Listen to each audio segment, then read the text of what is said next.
taanga o mautaulanga.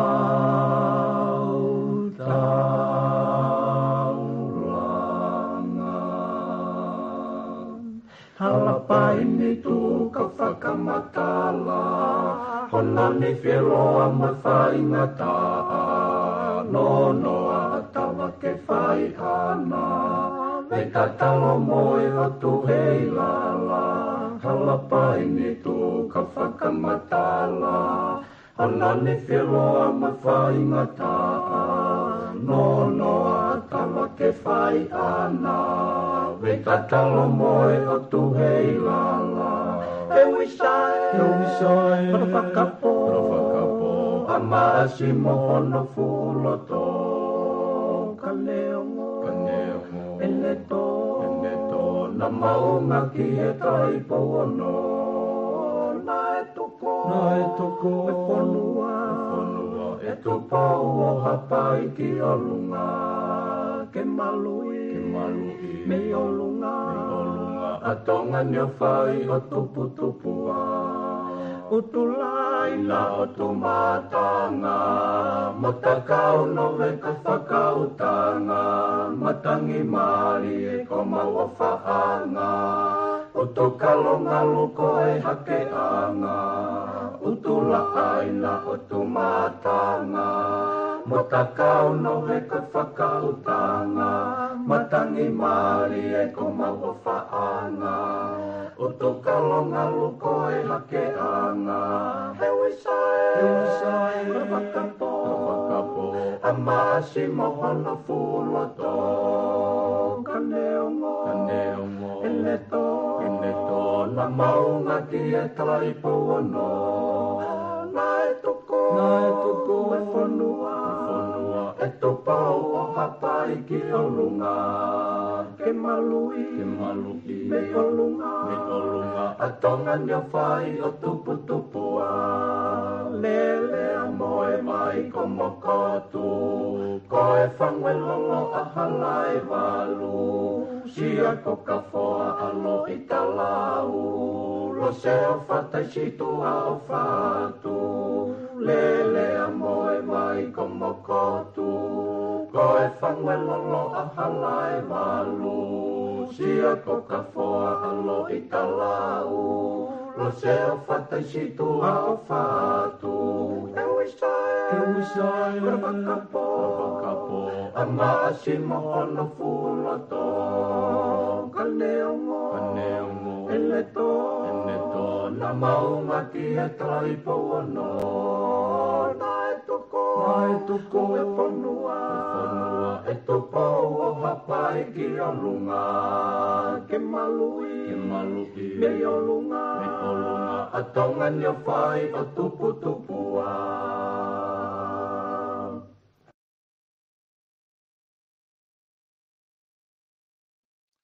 Ko gori ke ho whangamua i he talamalo whanua mga hi talawhatapu ko tope o ku whaafatapu atu pia me he programa ni ka ata e whainga maari e koe ni ke whahoko atu tau polokolama ko e whatu whanua wha ke he weekend malo e tau mao e whiwhini pia malo ngai mo e lahi pia mi apina pia mo e whatau wange kuango le rea tu pia katik mo tolu ai tau polokolama i he whiwhini i he taimita tau pe ko whiwhia ki tata le rei ai ek minister i he laine ona po Paula Piven Piukala ke tau polokalama ko ia i he whiawhini te ngau ki pe ai reo ke whahoko atu e tau polokalama ko ia i he whiawhini. Piven malo e tau mau e ahoni ko wakaifo o ku miuti mai ho maika ke whamoi me beho maika ke lawa ke ongo mai. Malo e tau mau e whiawhini pe malo e ngau lahi mi tongana. Whiwe ha ke ngau e Piven ke whiawhini.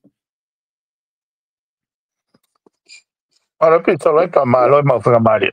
Ko le te pe ki u fa te pe fata. Ko ia. Tal fu ko no la ma fa ka mari e weekend. Ko toki to ma ku e ni na wa fa ta por ka ko e vela te la.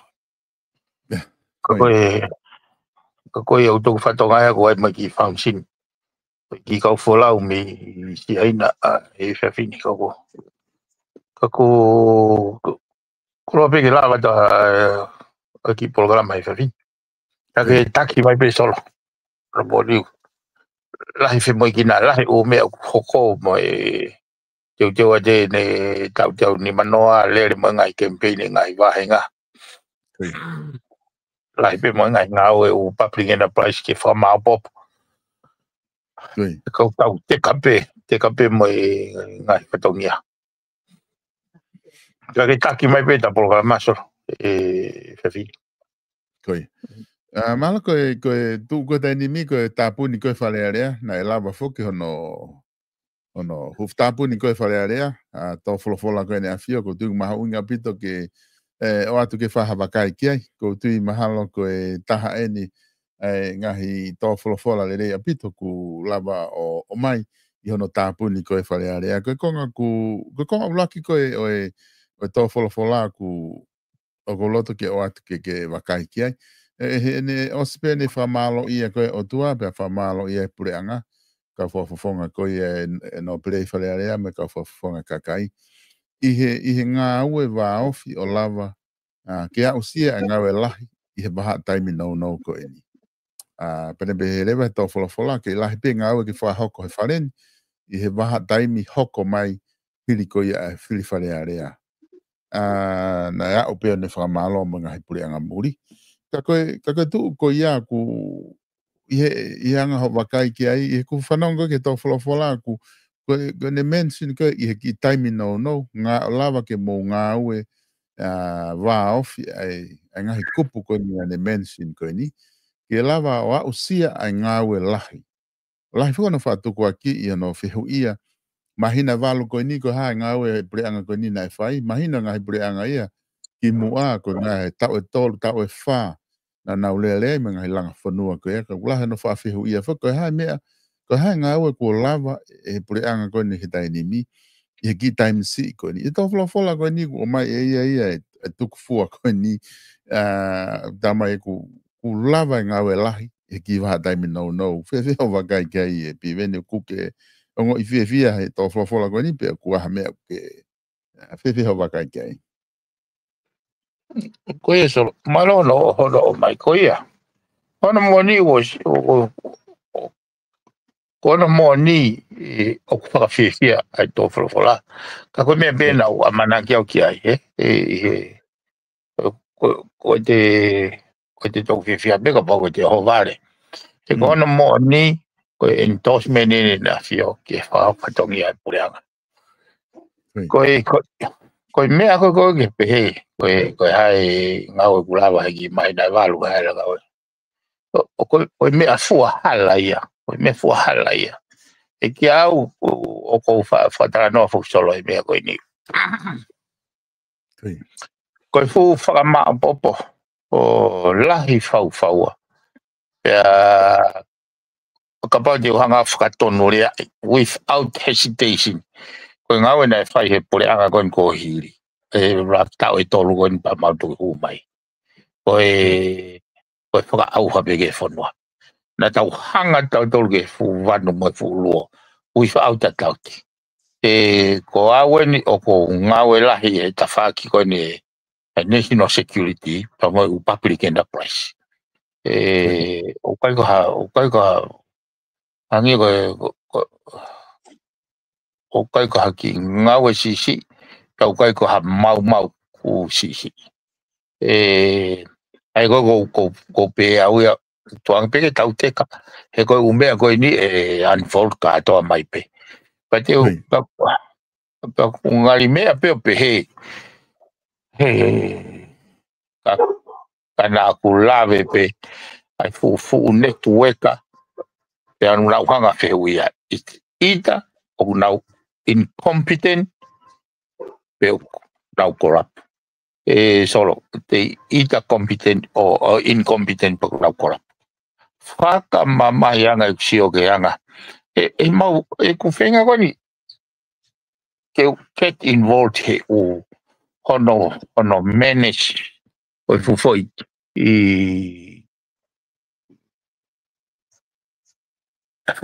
institution ko te pōwhaka ko ni sūto ne upeheni. Ko whata, ko tui o ku pūre e whanua. koe kau minista una whakahoko e whatongia e pe ku wharea koe tau responsible koe kusio ke anga hono manage whakawhoi I institutions lahi au pito e operations ngahi institution in isolations o kune hangarewa to o ai ngahi lelei pana ke whatau ngai pe he mea koe hangeha ane pehe o taimi tonu ai ke whai hono whakamapop ke whakasisi e waste whakasisi e more masi na kuhawa ne afo na i ke ufolau ki hapai ke hufi whare kwhai ai ngau e kau volunteer me Australia pe mo sio pe ke ngai me renewable energy me pe mo utilities me hapai ke mo fata hai na hui mo fata fai he tu si te fe ka mo o renewable energy project ke na lava tari ui account ke na account ta polo ke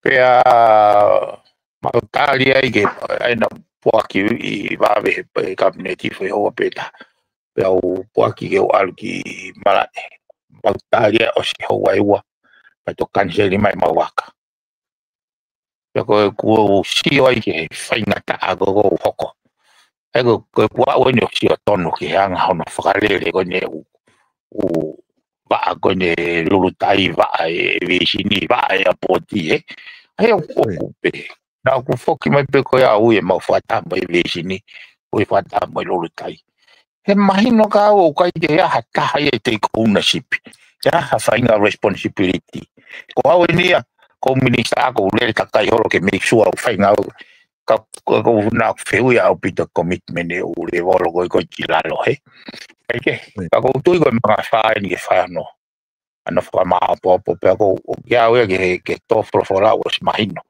Mas mahino me o ulangi maari e wangi maari e gai ne afio. Ko fehu I ni ke fai ka kai. Meni ko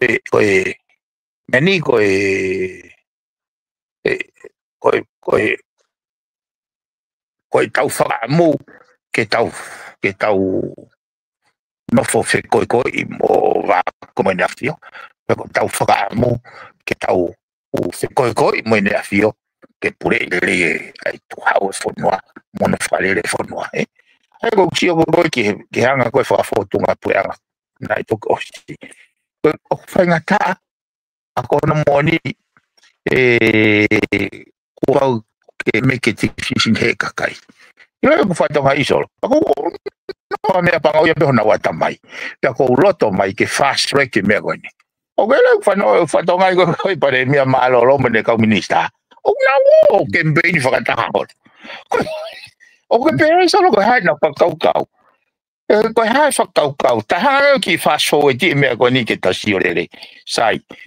Tau pehe ko e nau campaign whakatahahoro. Ke nau o mai. Ke nau to hoko ko pare mia mo e pureanga. Tuange ke tanga whauhau.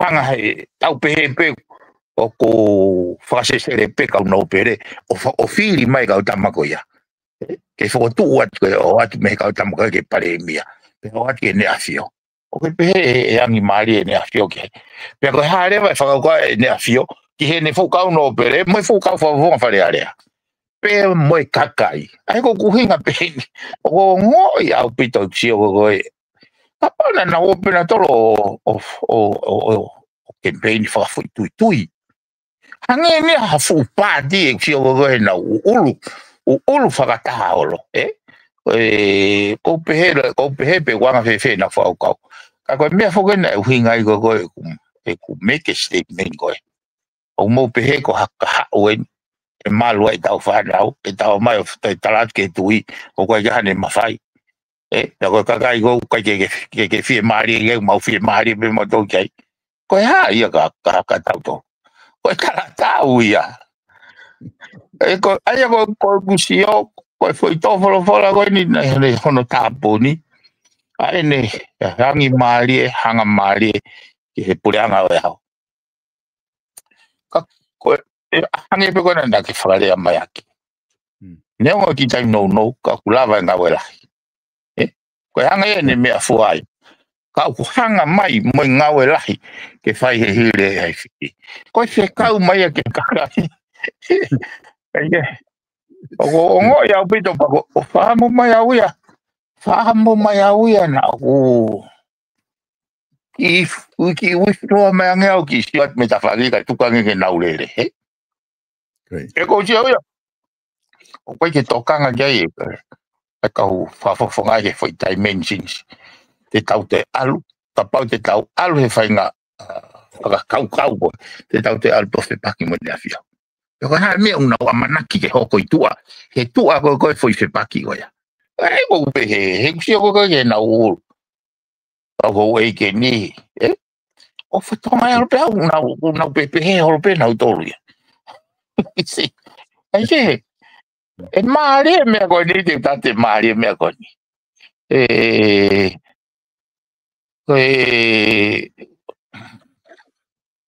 O ka yo hanga i lo ko ha me fatu me mui ka ko ni te tau te kape te tau si ope o i lo me o ku mo ni me go mama o ka yo ka me o ka yo hanga i lo o fa mai fai mo ka to mai ai o nga o ko ni ai fai di corruption ni Ako mahalo na ako hinga pepe ke na ke stay active politically.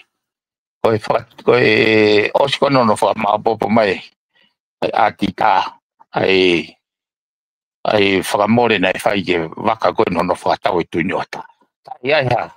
Tai go ha engineering report. Fa ma bo mai ko tafit miliona. Kau dege osia. Koe waka ko ne tuin ota ko ni ulo tonga ground. Toki ilo hakea engineer ko ni nai haya fo mai. Koe landing kia ia koe tau motua ko tau hongo fulu. Koe landing kia. E tu whaka siviro whaka aviation ni. Koe ne tau hongo fulu banau pau ke whetongi. Ground e whetongi. Koe ongo mi sini koe mea te mau moi ke whetongi.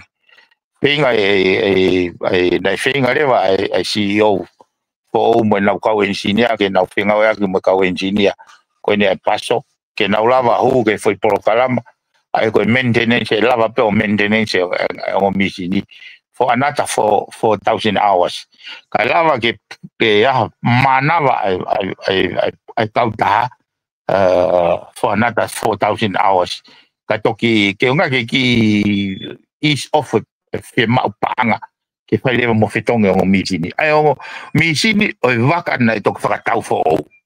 So o waka na tok whakatau pe e ti se ma go wafe watolu. Ko ni ute ke o se wafe wani mau fe mau ke. Ai a koe whainga whakau e ko pe. Neongo katoa tala pehe koe. Masi koe ai kai ke. O na pehe ia o sio negativi ke ngawe branca kono moni ko nunu a wino e fonwa o kulahi ngono mau he me ko na lava sio faka ko pe to ko ai ko langa ngawe ko ko sai na hanga faka tau mai faka puna ka ko ha me ko ke a ni ino he ka kai fonwa fo fanga ta matu ya ka pa he ke mau feinga ke mau lo tola feinga ke ai ha fainga mesa ke lava revive me agoni ko fani ma miliona ai fonua na os fao de poca tagoni all down the drain ke sol ke konga fukia o ku mo ni fuki fatala no ko ni ku ke o mai he konga ko ia he ko mana tu fuki ko ka fuki time la ko ke to fola ko hange pe ko u pepa fa le aki he paremia he ngai fata a ko pau ke fa u fuki ko ka me ke toki pe tohi i hake pe ia pe lue mareva pe me mai no peleia o lau ko pau ke fa u foki ai me afara lele ki ne me ko ku la ko fia ke tu i ne loto ke o mai he ko tāpuni eni. Pakai ke ngata e piden. Ko kai ko tāpuni eni pure anga e pure. Ko tāpuni eni whare area me he wafe wataha, ki he wafe wanima. Ko ta uia e wha, kono tāpuni o si eni, ka whai whiri whare area. Ko konga whaka kune o mai e ia ko he konga ko ni ko na ki tala noa ki ai. O kune be o kuia e tui, ko toki kamata eni. Ke whakama opo ngā welahi. Ko uhi ke whakasi isi e more, moe mau. Ka lahi ange ne lava lerei, ke ngai tapa ke he whonua. Ko ngai e tahu mahu inga apito ke whae wakai ki ai. Ko ni toki, tō whola mai tui, ko toki kamata eni ke whakama opo ngā ue. Ke whakasi isi e weis, ko ni ke tānoa mai ki ai.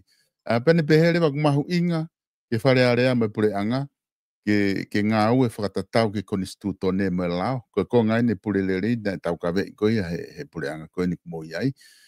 Une ke toi whakamanato mai pe konga koia, ke ko pau ke mouhanga o whakapapau i, o ku mui ke konistuto ne me lao. Ka nai ko ngai na ne hanga o mai, ko ngai ko loto, ke ua uka tuki ai, ke o mai hawa kai, ke na ne pehe ke ka ke ngā tai ke puke ulunganga whawhonua, o ku iloa ia tonga, whanongo pia mamata ke ai hako tupu e whonua.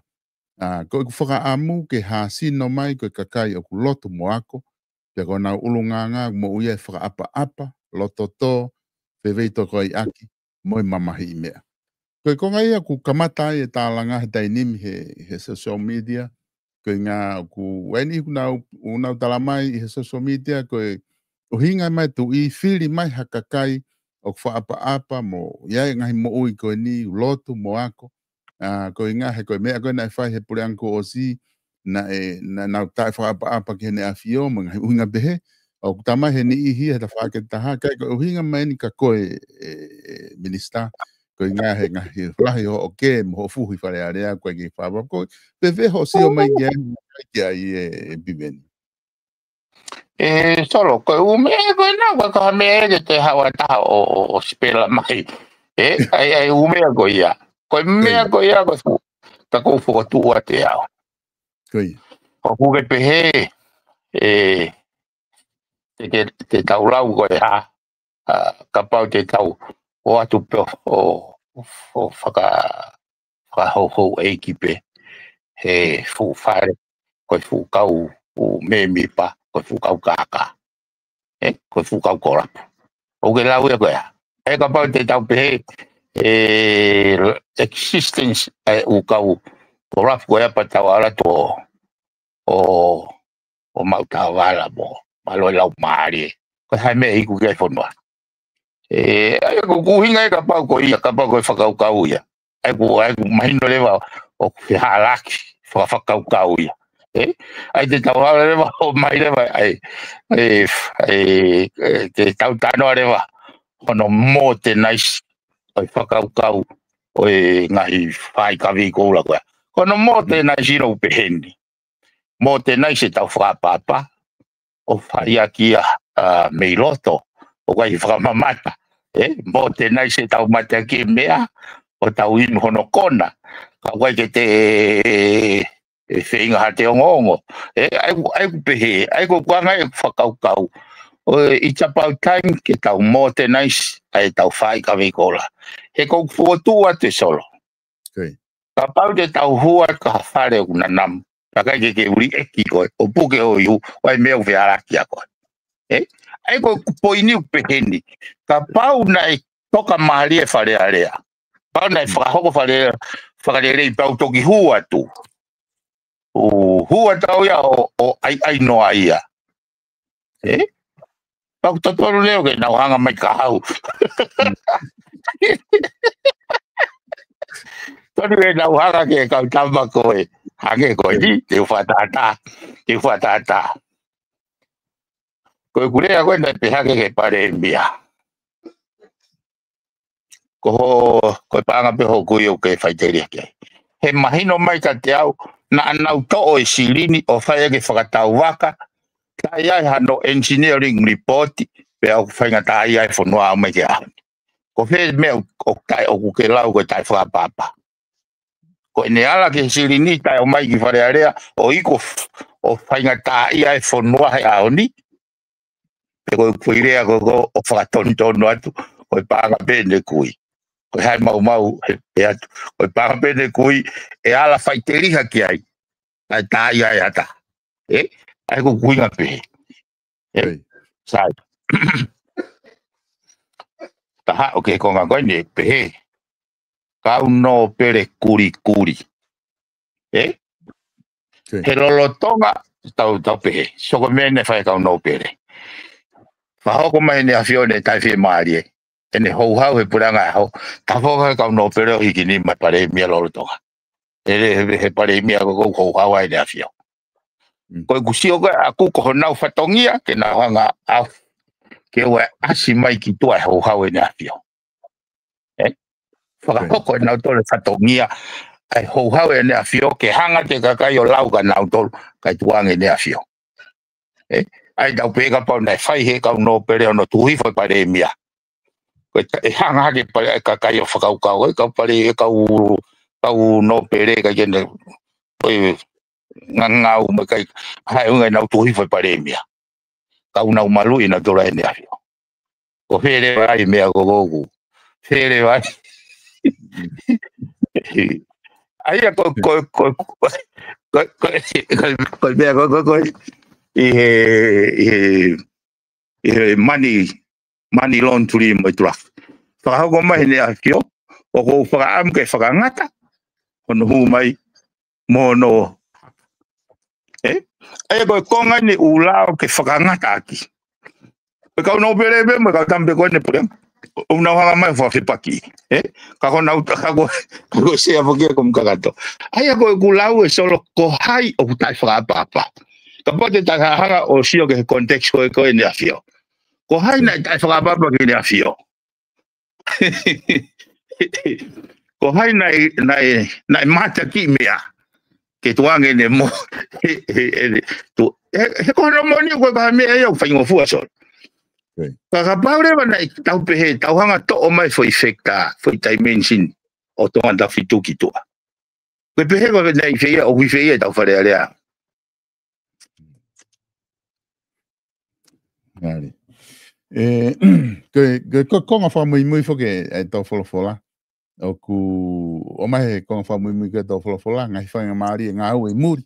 Ne o mai rewa to tonu ke te teu e tau kau ngā ue ki ngai whie mau koe e ngai whanua muri koe ngā ue ki whai ki ai ki ngai tawha aki wha ekonomika i ka hau wawe mai ka koe konga whamui mui koe ne tau wholowholana ne pē ai osi ka adoa he kamata a mea koe ni ku tatala noa kai a o mai ki ngai konga koe ni ku ne whakatokanga ki ngai ngā ue ki whai ne o mai ngai konga koe ni koe osi ka adoa ia bantamare koe ia ai Whiri whakapoto, i he tau whiri koe ni kuhanga mai.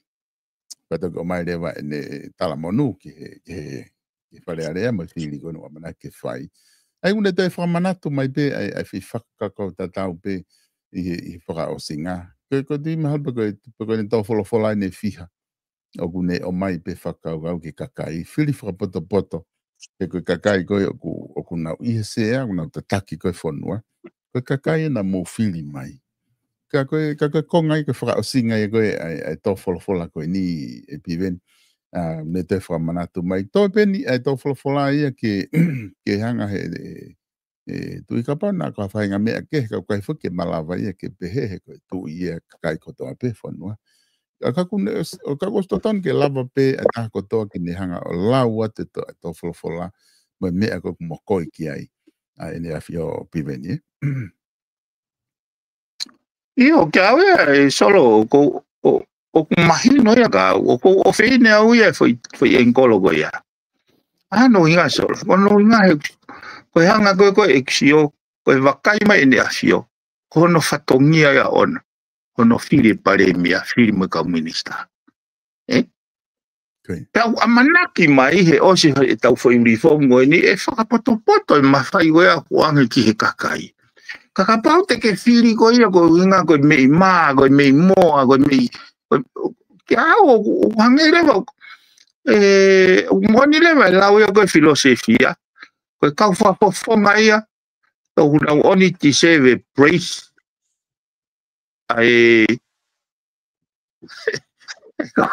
kau sesele uhinga ko uhinga o kune ongo I talo ne ko fatonga I ko kura ki hu mai ki fare area ko ne me na ne hanga ai ko hanga ko whakalave ko pure anga ko pure anga na mo fili pe ka te ke hau pe ko takai o praipo fafanga mo o he foi taimi pe ko no fai fili hange ko ke ata o kuke o fai kakai pe o sipo ba ke hu mai ko ki fare area toki I ai ngai konture kia ta ko konture kia ko ya wai pe ho filave ko kiai fa totolo te konture ko wai pe ho filave ko kiai pe malava fe ke mari hata ko hono fonua kene pe tuku mai pe ke me ko di sol na o silave te kiai tai na mau o si success go ai vote of no confidence. Okay. Pero os whakarea ngai peke pare mia ko hindi mo kau minista ko ino ta. O fotua to te mo whakau kau. Ko e online tau ngau ke tau toa ki ai mo whewhusaki. Ko fotua na ko mea ko ni kai ke intervene na fio ke pure I whonua. He ko uhinga ne taiwhi maari ko ai noa ia ko ni tau lava si o kia he ahoni. Kai au pika. Ka ko fotu atu ke mo mau inga ia foi tai mention ko ia. Ai ko whaka amu ia ko ke whiri whapoto. Ai ko okto he ko mea ni solo. Ko mea ia tau whanonga kia ke ngai kulupu ngai whakaukau. Ke whakafoki ai mea ke ne afio. O uhinga e nau tala noa mai he foi fasi ko ia. O inga ko kai ke tau whai whakalere. Tau tolu kakai. Tau tolu kau vouta. Ai ki au ka pahi kai ke whakapoto. E tau whakakau. Ke tau whiri I ha makatuunga. E tolonga motuloa. Hai makatuunga tolonga motuloa. Ha makatuunga hakakai o nao mai muhangai kaweinga. Ke pule I rere whonua. Ke whaitotonu. Ke nau. Kono moni solo ko hau ko piko ia hu whanau. Wa upe ke kau whai whekau ke kau pahatere unau pehe. O kai ke tau hao. He ko haia o hune talando wa tau hao. Ka koe ke tāko tampeo kai pā. O kai ke tāko tampeo kune o sio kita. Ai ko kuhinga hange ina unau ai ke town play. Koe whai totonu. O kai ko ha mea e ke tau mate aki mea ki ai. Koe ko ha mea ke tau kawe ki ai. Koe ko ha mea ke tau kikiwi ki ai. Ai aki hao o kuei mea u whihalaki. Pego fehe o whare mama. Ki au solo. Ka pau he kai ke tau. Ka iwi. Kawe au. Ke pure I reho tau whonua.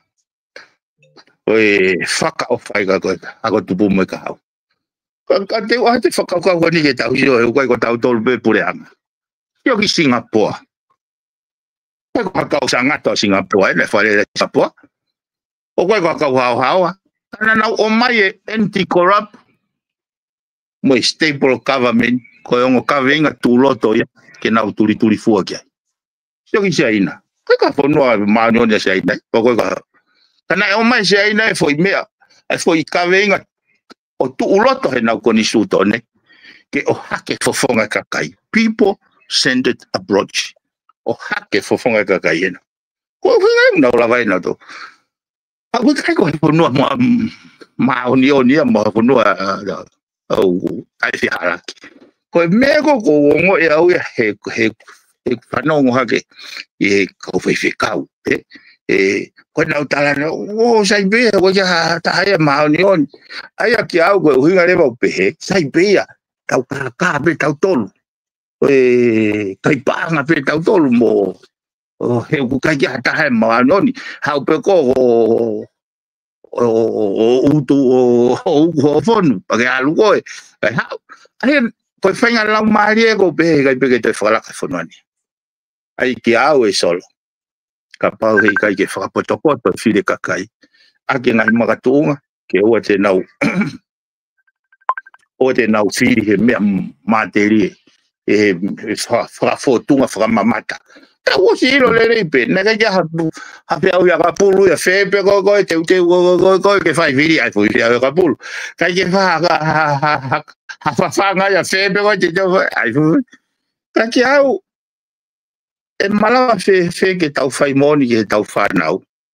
Ka pau koe tau whiri, kono whakatori aho tau kakano he ahoni. Tau whie mau he ahoni. E ku hangere vai koe kulau koe he koe. E kulaki ako naku he kau polisi. E ilai me satisfy ho ngahi whie mau koe he ahoni. Ho loi. But it hold no future. Ka koe haka hau e loi. Tau pehe beba mo e mea koe ni. E lava he whangi whakamamata koe ni o whakaai mo whakakakato ho whie mau. Si o kita e honi. Ka koe gano ka hau e na. Koe anga e kusi o ke. Koe konga koni whuke tu mahino ku toi pe mahalo e wike tolu. Ka ko loto ke ta hau ki he ta whaaki koe ni o e whiri.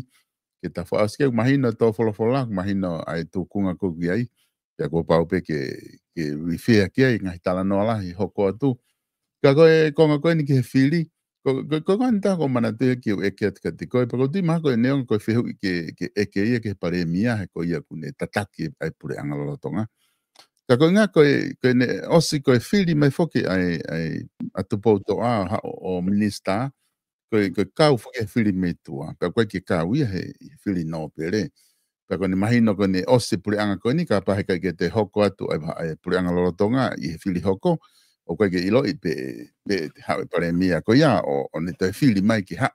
Koe konga koku ai keu eke atu ka te koe, iho o wakai koe he ngā ue kumou whahoko, ihe ene mahu inga koe ke iai tupou toa i loto, kua pau kune tari e whatongia, o ku whewhe hanga ho wakai ki ai, o ku whia mau e pure anga hoko ke nau kei puke i loto ai tamapirinisi, pe koe mea koe ia e whawhalala pe i he pare mia koe mai pure anga ka hoko mai.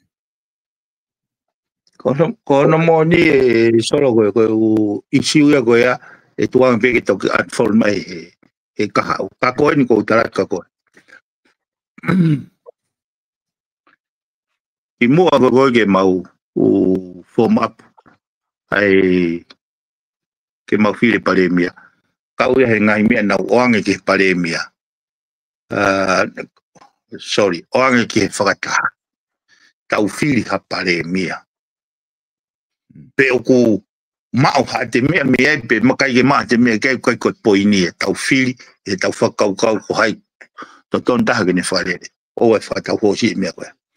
E whekau rewa pare mea he osi hono whiri e whanonga te ke ne a whio ke na consult. Ke na tala noa. He koe mea e te ne vete ai palo pare makoni o tau whekuki moia.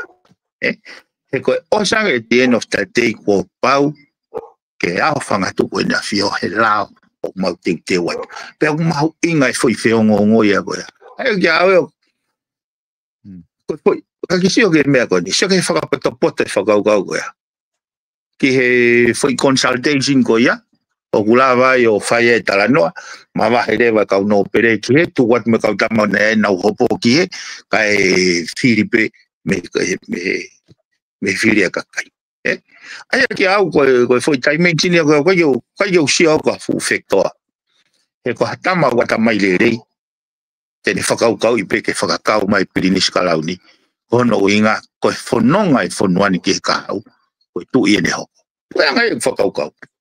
Pea mahu inga peke he usioko o kou fie maria pita whatonga e u international conference mo international relations e ne whengau ea ki mo ngai whanua mburi. Ai naulava o se tole ngai issue. He ko hange koe mea koe ni. Hange koe mea koe ni e solo. Ki mua koe ke whai ai whataha koe i nana ia e pare mea. Nei rak whai whataha kau foreign affair ministers. O nau tikrea e posisine ngai whanua. He kau aki pia mai wālau koe ni a Israeli pa mo Palestine na ia I ko Peninsula Unia na ni hanga yo o endos ai fotutu ko a Israeli mo Amerika ko hanga ni xiosol ko me ko ni na ta no ya ko no mahu inga ko for making decision ko ya ko position ya o tu iba mo fonua faka utang ka pau o minista me peko paremia ta peko paremia ko fili ko me kakai ta os mo ko pa os fili ko ni pa tu ai ne o se abria vouti ai ko si ko de tanto solo me ko make sense be for non abe for no aya hulu ko fume ko o sa fio be na fio o sa fio be ho wiki o sa fio be kakai ko pure covid ga ki tolo nga fu no aya ai ka fai hitu yang ai tutun o ku covid ke kakai ga ki tolo nga ai tu ko ya ko poini ya ko me ke te ala kita te ta ke tu ka ko me ka ko fume ko ya fume ko ya imagino ai ko si ya capaz de ta fa ka veinga pe ai fale fonua ke ha ke fofonga ka malunga ke pule ile tu con el tokmonia leaving no one behind me he tu ho ke kakai hanga kio eso koi I he tu goni ai campaign ki ta fra os mai ki ko fe danga tu nga ko ni guai ho wakai ki lere ko ni campaign imagino foka ku na be he foki he ni ko tauni o ku ke apito ai fili ko ni tauni o ku wika ke te whahingoa mai ha kulupu mai ha fua ka aku mau alu takta campaign pe I ngahi tui mga ha me aku mau ka veinga ki ai tu ke hange bene au mai ko ni ki he ma ho ni ua mi ai o ku whahingoa mai toko tolu me he patoa ka ku unga ka uhinga foki ka kai aku lisi fe ta fitu ke mai fu lisi pe he to ta fitu ka ko ki te haris pe he dai ni Pepe hanga ho wakai ki he tunga ko ni toi pe wike tolu nai pe a fai ko ni filifale ale hanga hi wahenga. Kono moni o Maria campaign pa mai fili ko ni. Pe une provide my effort dimension for all ka ko me Tiau ka pa fa mata ko la no o fare bo pone ne campaign je wal uga yu ka huika ya hanga hi condition kia ai ko me ko ngo ye au ta pa de mo si be mo to ko au mo pare mia to kon pare mia mo ka mi ya mau ne ya mau fe mai no aki mau to ke peke ka mau la pa to nga o le o nga o le ko no inga he na fo rock for tu peke pure ile fo no ai te na lava o nga o ke me fo go ya ke fai ko no discipline ke ko no monitor progress de cabinet we asi hata tene o kune committee ko ka ko mali eso ka ke ko ka do cabinet ko bege sho ta wa o beni mali foto ave Peninsula Unia o ange ai silini ki ai go taman panga taman o tahai kau business kau ngai pureanga ke na ne tikre mai I cabinet pe a tone kile wasilini ko ave ke charity so ko ngai kasi pinga ko pe o malava pe no fata mo ke pure telefono e capaz de mate faya que fanga fakau o takau ko ne fono filma ya algo te watu que algo mau la hia ko loloto ya pure covid kapau ko fanga fakau ya que ai que rectify foi fakau ya ko se fata wa ki hosi que algo pehene anga fakau que tu ne tau fili kapau mahino he kau no pere ona fatongia function and role na o te na kau se whakatau aki hosi koe ni. Pea o te na wanga o whakamahinoi o nau mawahe nau tolu pe taimi ko whiria. Koe foi toko taha whitu e kakai e whakanatula peke nau piki pe nau tolu hataha he unga koe poinia koe aku. Koe ila mea kuhinga whae whakatau hosi. Koe ngā ko sokau pe whakau pe tau kau whawhunga te tori wawau. Tēnā wā me nau tōri ia o ki whoma apuia nau ki whoi toko ni maka nau wanga o hawhi kau no pere ke nau kai haase fuwhoi ma whai ono whakadere whonua. Koe uhinga e whai e ko rapu. Pea nau peisi pe nau tōri he whoi whakau ko waku mahu tuaka o waku ho tuaka. Watu e ka ke o mai e. Kai ke toi lava tau tōta e. Ki au te hange koe ni. Menia ko kore au ke ngai wahenga. Mou whiri mai haka kailelei. He ko mou tolu meu mou ilo e ka kailelei. Wawe ko si whai au ngā oi whare area. Pau pe he wahenga koe ke whairerei au. Hoa ko fie koe ke toi. Koe ke hange au ea ke whakau ke alo. O lohia ki e kakai. Ke pehe ke nau hoko whiri pe i au.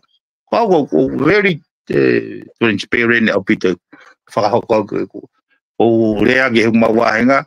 Koe u whaitutu uni ko toa i he whalere ofisi whaitutu ni ako. Kau koe mowhi maari hei tuka ki au. Aia ko kuhinga e whaipehe solo oku kai ke puri e tau whakatongi an me awhio e o tua. Ranga i tio aku. Ka pau te ke whakatakaka, te ke utu pe ko kaka. Ka pau te ke loi te ke utu pe ko loi. Ia awe wai o ko whai pe au hoku le rei taha. Ia moni nau alu o whenga he te kei ke umaheni mo i kakai ma mo i wahenga. Koe mea koe nau o ange ka pau mou ofa ho mou whanau ke pure i le nau tukau ke unga ke maa matawai ke whakatafe mai tofu hia katoa. A muto maho mo foi vouti. Ko poini a kuia o kai ke ka pau ko ngata anga pe o makatunga te Filipe a biven ko nga ko family. Ko poini ko taimi a ko whehara ki ai. Ka pau kai ke ka pau kai ko nga ko sio mai ko uhinga ho fili. O maulunga nge he family, maulunga nge he meima, maulunga nge he whangi mea wha materie. Ka koe uhi o ke tui, ka pau hei kai ke pure i rere. Ai whonua, e whaho hako mō whanau. Tuharanga e kusio akuia. Piven ko tui Neongo kai ke... Koia, neongo ai mate atu koe ai whakapāti. Ki awe nei uhinga pe whakapāti ia. Nei uhinga pe he taimo a kirisi. Ka nei uhinga le rei pe he lau maari o a kirisi. Ko toi ai whanki pāti a koe osi ko a kirisi ai mawhai. Ko kai ai pe a koe ai ni ko ai pe a ke ko ke nau whiri a kita. Ka te pare mia ka te ko whaamua kuia ke hoko te paremia mo toko te paremia koe. Te unga ke ki provide a stability.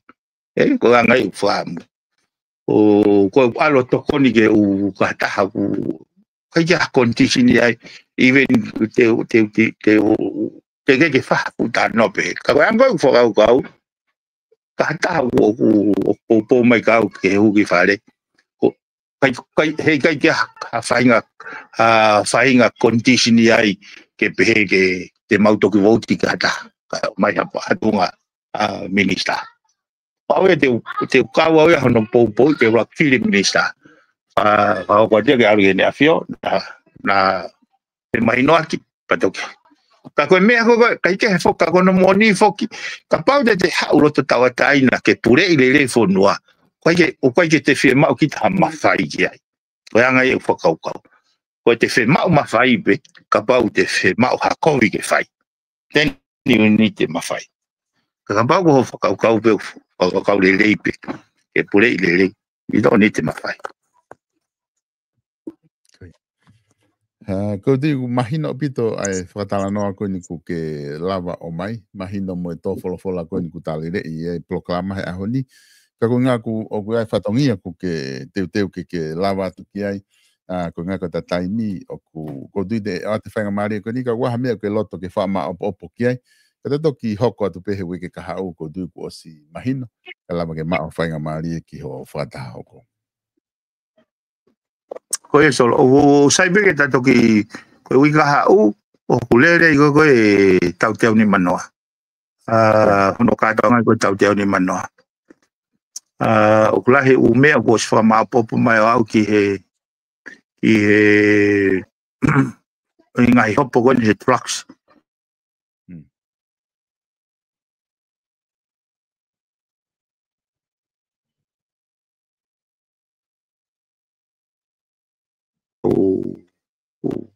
Wa koe ni trucks ke neongo e ku ikangia ki nau tolu he whakaukau ko koe whailo kilo e wha.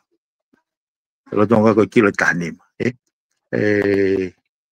Ai o ku lere ngai hopo. Ai ne toki conclude mai hopo he whalai tikoni ko si. Pea wae toko wae ku ngā popula ke mate ai mo toko wae ngā popula e tai tolu noa. Ke hoko e pe hopo. Koe whamawabu si o koe tonga airporti o si finalize atu hono whakailo o ave no ene charges ke ane tali kai wai ko mapopo ngā wai e kau ngā wai ko konga koe ki he iti e sa o ku uine kai ke whai he CEO hono whatongia o ku whairewa ngā wai ba moi sea fo ke whakakakate ngā wai koea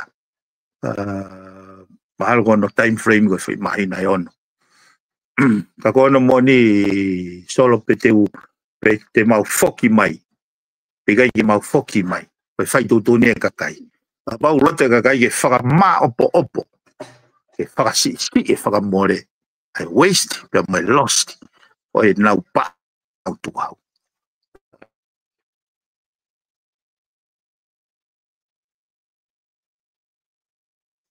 ai ko wahenga fitupe ka koe katoa e o ngai wahenga ke naonga whiriwhiri o mai ka kairerei ki whare area ke te naulava pe o whenga o e aki ka pau e hanga e whare area o cultivate whi atakai pe au kukau ai mahino ka pau koe kau no pere wahana Roland Foundation o wage nau te kau he whiri pare mia pe whiri minister ke mātunga e nau te kau e whatawosi ka nauhanga puke ai fohe uri hono alofi e tau kari ai tau wharafa pritari koutu e whaingo fuange hange pe koe ulau ka pau e ose ange u kai ke lava e umea koe ni i he whotu koe he taimini ka ko pau leo ke tau sio ke mea ka whakapati ka koe tau whakapati pe o e ai ngai mea ai e Timoris ka ke ko au ia ko amana le reipe ai te mau ko lahe ngā we ke whai ki he aviation sector pe mo energy sector mo communication sector he ui ka hau pa kone ospe ko ui ka hau mo ka toa ngai ko aho tau teo ni manoa ko mea te utoka alu le wao ko toa tu toa hoku wahenga ko whakamana tu pe mahu inga nau whiri ke au ka pau koe e nau whie maari ke whau whatongia i whare area pe mai wahenga whakafof o kai ke u e kai ke uhanga whakamalohi i nau to kai ke uloto ke uhanga i rau ko kau ine mea ko whare a ke alu koe mea e whenga ke kakai ke nau whakamaapo pe nau whakaukau o e tākapa mai beha candidate pa nau hanga ki ai ka nau whenga ke nau whakaukau loloto ke mau inga i whiri heu kai ke puri e kakai a ki nau tolo so ai ke au ko hape mea hape honola ka pa we ai u la u ka ye wila po ko te hai campaign ye te ngawe ko te ngawe ko te campaign ye be ai u hanga be ko ye lo po ko hai ai tangata malanga ye ne ngawe ai ko ne ngawe ke fisiki mai be me ko malanga ki ba ke tai malanga me tai ngawe ai me ko o ko ai pe hele ba ko me be ko na fai fare ale fai vai na o me be ke me fu ke ka kai ka ke to fe ma ke te alonga o ka o sa pa te to ha o campaign ko ai ko mahino le na ka hala ke te nga o me te campaign ye ko anga fu ko o fa cho o algo o fa ko i patongia ko Malo bito piven o fat ke ngawe fa ko mo tala manuat te toki sio he wike ka hau. Alo so. Yeah. Pa malo atu e kainga i he lava ko ia ke mo ka mai tau polo kala ma ko he fini. Lava fa e fa tala noa pe mo e ki minister policy pe pe ngai business e preanga. Ona po Paulo piven pikal i he polo kala ma ko ki he wike ni. Ku la peke mo tala i he fu fe mo e kina ai taimi pe ko tu mo fi mari e pe ne mo fa fe i mai por kalama pe fai fakaku pe he foki ka ko ilo pe mo mai no ko alo te ne taimi ke te pisiang ko e ma o haki fai mari e o atu por kalama pe mo e minister o a pe ki he o ki he fili mana tu i foki ko e o ko u campaignia o ku lere he taini mo por kalama aku fa hoko pe fe time campaign o a ka ko programa fat no fo o lele pe ia me he time go lele ai ka mata anga ta u lele pe to ki ta ofi pe ke ta malo lo ko Christmas pe ko tu ko me ta pe hoko atu i he tu ko ni ko ha tu nga ko ya ki ai fili ku ke loto pe ka sponsor ke hoko atu pe ai programa o fa ta pe ki ka pa ku ata ai a piven ki nga ki he taimi ko ia ka ku fa malo la he to mo ka mai i tau programa he weekend fa malo ke tau ka sponsor i he loto le ke fai no fa pa anga programa ko ku atu mi pon media ka wai fat fa no fo ko ka da ko ia finance static to bo pe mo South Pacific loans o ku nau ke tu pe ko finance fika ulakia i Okalani New Zealand ki o tau kainga Pasifiki, tatu fito tau kainga tonga, tau ke whia o hatokoni whapaanga me te kina o tolu. Ki a te koe, te ke lava pia tā, whika telefoni, noa walungi au, walu, hiva walu, te nau tokoni atu, ki a te koe. Ko tau wharekos ulu koia, ai Francis Dickens, wa a koia i New Zealand, tu ia i Orewa, tā hiva pia Moenui Avenue, i Orewa, te ke lava pe o awhia tuki ai o kosia hi ulu, pe a koe tau waa koe e tonga Francis Dickens, i loto nuku alofa hanga ke tau moe pe au, i he manga whaa pe koe ia ki he marketi, hala whatawhehi whika hi vai, o kuma o sianga maheni pe ai, o kukei lere pe, tok tāpuni i he poni, i he hoko e walu, te ke lava pe o awhia tuai hawhainga taimi pe, tu kehenga i aho malo alofa pure anga, o kei ke whahanga awe ai, ko e toenga u aho tu ke mo sapate e toenga le ba u aho nga we na u fai fatongi ai ko ahoni to tapuni a fiafi o ko no tapuni dynamic hoko ne valu ai o ku ko osia timinga we ko ye ke poni kai te ke lava pe o afia tu pe mo e fale kolo vala ko e page fashion store i loto no ko alo ta fa ki pe ko ia o e tau fare ko si ulu i ha o whahinga whia ma uwala. Pe wai mna fu, na ia o tfuke na uwala fu o na o tātu, pe kuna te ngā ueni tai nimi ke te alo atu mana o tako ia whatatau ki he ngahi aho malolo koe ni, ke ngahi aho kātoanga koe November, December, Januari.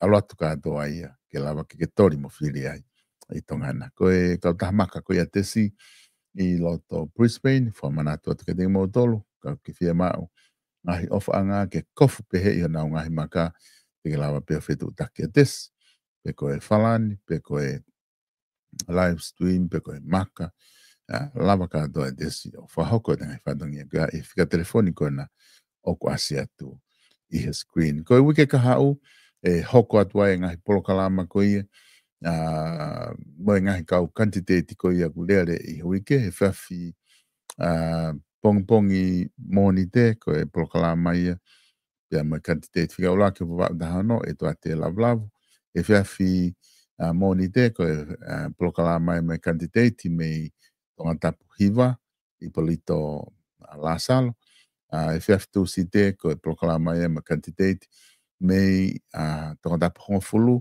whaas mama i taim fitu e whiawhi kwhai e tau proklama ma kau kantiteti taim fitu e whiawhi ko e whiawhi pure lulu ko e proklama ia ma kantiteti wa tahanima tom whapaya whai e fitu e whiawhi pure lulu pongpong i toa pure lulu he honga fulu pongpong e whai e proklama ma kantiteti ko ia poas whanua ko kantiteti a tonga tapu walu ai a ko e pongpong i toa pule lulu ia ko ngahe launch e ne proklama i vai ni he whefto pule lulu pa kuma alu rewa he pongpong to pule lulu o whai atia me hoa pongpongi ko ngahi taimi e ka o kantiteti e lava ke whahoko atu pe ku atu pe ke mo mea ki ai ko ngahe mahu inga ke hanga o lawe i ngahi taimi ko ia pe waha ka o ngahi proklama fo hakau kantiteti te na hu mai he toi ngā te ngai fui wike tolu koe ni te tau whinga peke tau mono takai holpo whiha mea e lava ke whahauka te ngai proklama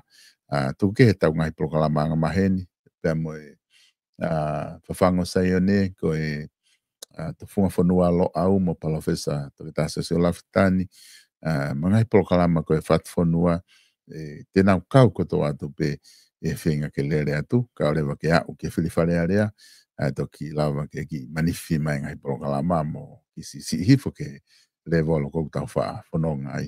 Ka ke, awa ke mau mau ha weekend lele, ma sapati lele i he apongpongina, pia malo apita ho mo mea mai, ka mo mea tua o whatu.